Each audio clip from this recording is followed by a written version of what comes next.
Well, coming from architecture, so I was at first very concerned about sustainable materials.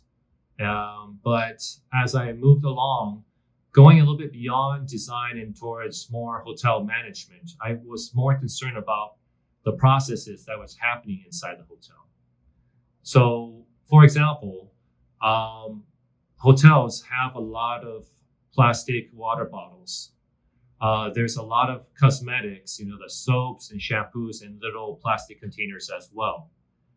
How do you work that as part of the building, part of the use of the building, and keeping track of that? And how do you try to reduce the amount of plastic being used? That was something that I started to use my sustainable architecture within a hotel.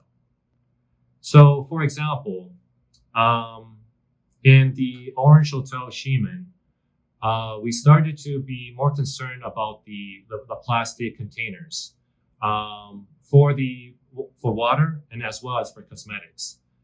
In terms of water, we tried this different thing in which we try to change the way people look at the water bottles. You could use them again, or you actually have another water pitcher next to it. You have a choice. It's very important for the customer to have choices. We don't want to be too didactic and tell them that you have to be more concerned about the environment. So instead, they can take the water pitcher and then go downstairs and then refill at the water fountain and use that instead of the plastic water bottles.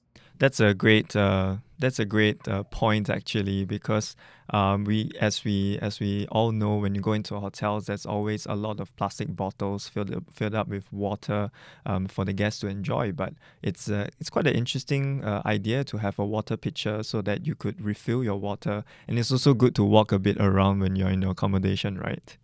Yes, and it's funny because like we were just talking about my grandfather.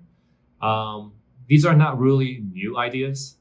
Back in the day, in my grandfather's office, you would have pitchers full of tea.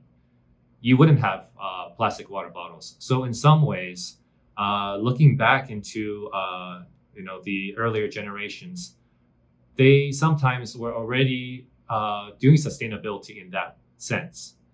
That was just the way things were done. And it's good to be reminded and to look into your history to see of certain.